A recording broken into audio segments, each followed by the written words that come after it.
അസ്സലാമു അലൈക്കും വറഹ്മത്തുള്ളാഹി.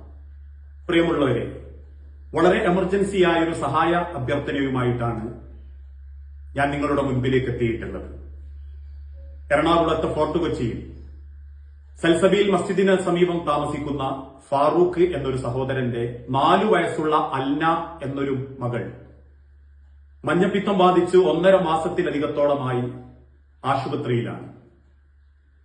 അങ്ങേയറ്റം പ്രയാസപ്പെട്ടുകൊണ്ടിരിക്കുന്ന ആ കുടുംബത്തിന് ആ പിഞ്ചുമകളുടെ കരളിനെ ബാധിച്ച മഞ്ഞപ്പിത്തം കാരണം അത് മാറ്റിവെച്ചെങ്കിൽ മാത്രമേ ആ കുട്ടിയുടെ ജീവിതം മുൻപോട്ട് കൊണ്ടുപോകാൻ സാധിക്കുകയുള്ളൂ എന്നാണ് ഡോക്ടർമാർ സൂചിപ്പിച്ചിട്ടുള്ളത്. ആ കുട്ടിയുടെ മാതാവ് അമീറ എന്ന സഹോദരി ആ കരള് ശസ്ത്രക്രിയക്ക് കരള് കൊടുക്കാൻ തയ്യാറായിട്ടുണ്ടെങ്കിലും സാമ്പത്തികമായി അങ്ങേയറ്റം പ്രയാസപ്പെടുന്ന ആ കുടുംബത്തിന് ഭാരിച്ച ചികിത്സാ ചെലവ് ഏറെ പ്രയാസം സൃഷ്ടിക്കുന്നതാണ്. നമ്മളൊക്കെ അറിയാവുന്നതുപോലെ മക്കള് നമ്മളുടെ പ്രതീക്ഷകളാണ്. മക്കള് നഷ്ടപ്പെടുമ്പോഴും ആ മക്കളിൽ അസുഖം ബാധിക്കുമ്പോഴുമാണ് പലപ്പോഴും നമ്മൾ വല്ലാതെ തകർന്നു പോകാറുള്ളത്. കയ്യിൽ 5 പൈസ ഇല്ലെങ്കിലും എത്ര ലക്ഷം വേണമെങ്കിലും ചെലവാക്കാമായിരുന്നു എന്ന് ഒന്നുമില്ലാത്ത ചിന്തകളിൽ നിന്ന് പോലും മക്കൾക്ക് വേണ്ടി സ്വപ്നം കണ്ടുറങ്ങുന്ന ഒരു മാതാപിതാക്കളാണ് നമ്മളെങ്കിൽ, പ്രിയപ്പെട്ടവരെ, വളരെ എമർജൻസിയായി ആ കുട്ടിയുടെ കരൾ മാറ്റ ശസ്ത്രക്രിയ നടക്കേണ്ടതുണ്ട്. സാമ്പത്തികമായി നിങ്ങൾ ഓരോരുത്തരും നിങ്ങളെ കൊണ്ട് സാധിക്കുന്ന സമ്പത്തുകൾ ഈ ഒരു വീഡിയോ ഒന്നിച്ചുള്ള അക്കൗണ്ടുകളിൽ നിക്ഷേപിക്കുകയും നിങ്ങളുടെ സുഹൃത്തുക്കൾക്കും കുടുംബാംഗങ്ങൾക്കും ഇത് അറിയിച്ചു കൊടുക്കുകയും ചെയ്യണം.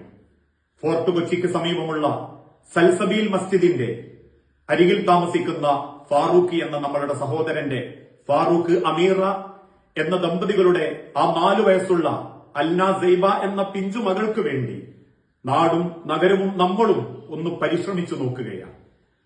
സാധിക്കാത്ത ആളുകൾ മറ്റുള്ളവരിലേക്കെങ്കിലും ഈ വാർത്തകൾ എത്തിച്ച് ആ കുട്ടിയുടെ ഓപ്പറേഷന് വേണ്ടി തങ്ങളാൽ കഴിയുന്നത്, അതെത്ര ചെറുതാണെങ്കിലും വലുതാണെങ്കിലും നിങ്ങളുടെ കയ്യിൽ ഞങ്ങൾക്ക് നൽകാൻ ആ കുട്ടിയുടെ അക്കൗണ്ടുകളിലേക്ക് നിങ്ങൾ നൽകണം. ഇതൊരു പ്രതീക്ഷയോടെയുള്ള നിങ്ങളിലേക്കുള്ള വരവാണ്. അതിനേക്കാൾ ഏറെ പ്രാർത്ഥനയും വേണം. ഏത് അസുഖവും അത് സക്സസ് ആവണമെങ്കിൽ സൃഷ്ടാവായ അള്ളാഹു തന്നെ തീരുമാനിക്കണം.